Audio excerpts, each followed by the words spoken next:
Hello and welcome to my review video for the Huawei Watch GT2. So this was sent to me by the insiders. I paid them a deposit, they sent me the watch, I get to test it out. If I like it I keep it, if not I send it back and I get my money back. Pretty simple. So this is the 46mm version, which is the larger version, got the bigger bezel, and the black, which obviously we had the choice of the black or the brown. I just got the black one. So the big thing they were selling about this is that the battery life was fantastic, meant to last up to 14 days. And I'm quite pleased to report it does. In fact, I got slightly over 14 days. I managed to run it out twice, roughly, because I've just had it about a month. And yeah, admittedly, perhaps I didn't use it as much as other people would, because a big part of these are the activity trackers. And I'm not too proud to admit that I'm not that fit, so I don't use the activity tracker so much. Saying that, I did give it a bit test and it worked fine. But yeah, I believe the first time it ran out, I think it was something like 16 days, and the second time was 15 days. I didn't get down to the minute. But yeah, so the battery certainly lives up to its reputation. It's a 455 milliamp hour battery. But yeah, it does the job. I was well impressed. I also ran it down to dead to give it a recharge test, and it took 41 minutes to get to 50% and 2 hours 2 minutes to get to 100%. So again, not too bad. You charge it via this little thing here, which apparently is called a thimble, but you've got the little USB-C connection point. It's magnetic, so it will clip on in the right place, she says, and now it didn't do it at all. Thank you very much. You've shown me up now. There we go. Brilliant. There's the charging pads there, heart rate monitor as well. So yeah, it is a bit light. That's the only thing. It does move around if the cable's stiff. However, you know, once you've got the watch on it, it's fine. No problem at all. So the watch itself runs Huawei Light OS, so it's Huawei's own operating system on it. It has 2GB of RAM and 4GB of ROM. It has GPS. It's got Bluetooth 5.1. The screen is 1.39 inches, and it's an OLED screen, which is nice. It's quite nice and bright. There's no SD card reader on it, which you might expect because it is only a tiny watch. So you do only have 4GB for downloading your music and contacts. Not that should be too much of a problem. You know, 4GB of RAM should be enough for quite a few songs, but that is the only problem I found with it. When playing music, you either have to use it as a controller for your phone to play music, so it will play via the phone, but you can't then like stream it to your watch. The only way to play music on your watch is to actually have it downloaded, which you have to do by transferring it from your phone.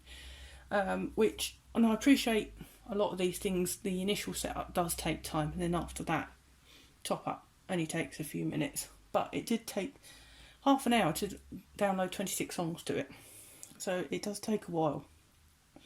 And that is similar with the contacts as well. I said wrongly in my last video that you only get 6 contacts, you actually get 10. So you can only download 10 contacts. And there's no dialer either, so you can't just type in a phone number. So that's the only thing I didn't particularly like it. Also the call log, if you call something on your phone it won't log, if you call something on the watch it won't log it on the phone. So you can't then call it back on your phone later. So wasn't quite so keen on that. Also with calls, I tested out the range, the Bluetooth range. Again, 10 to 15 metres inside my house. However, my house is made of ironstone, so we do have lots of problem with signals not getting through the walls. When I took it outside, I got about 30 metres, and that was the end of my driveway, and it was still going strong. So no real problem there. However, I did notice inside, when the Bluetooth cut out and I was making a call, it transferred it back to the phone. So it didn't actually cut the call. So the phone call was still going on, and I just had somebody going, hello, hello, at the end until I came back through and picked it up again. So that's just something worth noting. But let's just look at some physicalities of the watch. So the display is nice and bright, being an OLED. I've actually put a little protector on it because I'm clumsy and I didn't want to mess it up. The bezel's nice. This is all stainless steel, and the clasp which is great because I'm allergic to nickel and they tend to put that in everything and it sets me off horrendously. So I'm quite pleased about that. The strap's rubbery but doesn't feel cheap. I can see it getting a bit hot in the summer though. I have had that a bit already and it's winter time at the moment. You do have to have it on fairly tightly as well for the heart rate to pick you up, which I'll just show you briefly. But yeah, good quality otherwise. It fits nicely. I mean, you do obviously have to have it on slightly tight, but you don't have to have it on so tight it's cutting your circulation off, which I don't recommend at the best of time. Let me just find the blood pressure, which I now can't find. Oh, there we go. Ooh. Can't see that very well on camera. 83 beats per minute. Yes, I've got to admit, it's not that bright off camera. It's better, obviously. So yeah, that works fine. Oh, sorry, I'm just taking it back off again. So if I go through the menu, so press that to get back to the screen, and then again for the menu. So workout, you can see I haven't done any of these. So you can do your run and courses, you just pick what you want. So you've got run walk primary, run walk advanced, easy run. That's for run walk primary, yep, that's for me.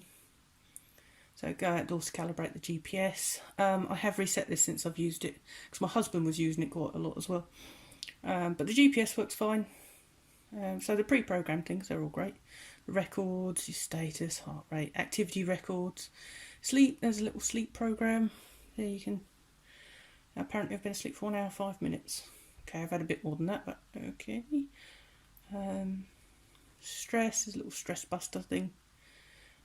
Breathing exercises, which I think is the next one down, yeah. Call log, contacts, music, air pressure, so you get barometer up, compass. Oh, I mean, these are all pretty self-explanatory. I'm sure you know what a compass is. Bonk, bonk. Torch, oh yeah, the torch. Not an LED on the side like expected. It lights up the screen, which I first found out when it was dark. And I was holding it up to my face to try and see what I was doing, and it nearly blinded me.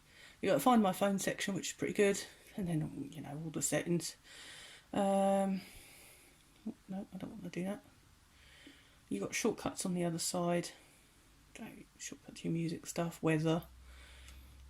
That's a stress thingy, and then I think you can go up and down. Yeah, and little shortcuts to the menu. Gives you the date and battery allocation. So yeah, that was all fine, really. Like I said, I think the biggest problem was that I didn't. It is sold as an activity tracker more than everything, so I don't perhaps use it how it should be. The only other thing I noticed this is that it doesn't. I've got it set so that when you raise your arm, it should wake up and display the screen. It doesn't always do that. The tracker's a bit off. And speaking of trackers being a bit off, it's got a step counter on it. Which seemed fine for me. Well, my husband borrowed it, and he uses a wheelchair a lot of the time when he's out and about, and it still reckoned one day he'd done 1,000 steps, but I assure you he hadn't. So that was amusing. Oh, and the other thing was we had once, it tells you if you've been sat down too long that you should get up and move around, and it did that right in the middle of the high street on my husband in his wheelchair, so how we laughed. But no, that's a good idea, that if you've been sitting down too long, it does remind you that you should walk about and get your blood flowing a bit. The only other thing I haven't tested, because frankly I am far too scared, is that the watch is meant to be water resistant up to 5 ATM, which, and I will read this directly off Huawei's page. Devices complying with the 5 ATM rated water have a water resistance rating of 50 metres under ISO standard, blah blah blah. This means they may be used for shallow water activities like swimming in a pool or an ocean. However, they should not be used for scuba diving, water skiing or other activities involving high velocity water or submersion below shallow depths. So, in theory, you can take it in the bath and the shower and the swimming pool. But I am far too terrified to try that out, because I know if I do, somehow it will break. I'll have done something wrong, because when you go further into the T's and C's, it says things like, oh, soap might degrade it, you know, if you drop it, it might degrade it, and basically as soon as you take it out the box, it's almost like that's not worth the paper it's printed on. So unfortunately you have to ask someone else about that. So, in my opinion, don't get me wrong, I like the watch. I like that you can customise the face. I just preferred the default one, so I left it as that. It's good quality. It does fit quite nicely, even though it's a big watch. It does fit quite nicely on my wrist. I did catch it a little bit, but I think that's just getting used to it. But I just don't think I use it enough personally as it's meant to be. However, my husband loves it, so he's got an early birthday present, so I won't be sending it back. But currently they're retailing for £179 on Amazon. So again, I think compared to other competitors on the market, I think you're probably on a winner here, especially if you want that battery life. But other than that, I mean, it does everything that it should do. So, another winner from Huawei. So thank you so much for watching, and hopefully I'll catch you on another video. Thanks, bye.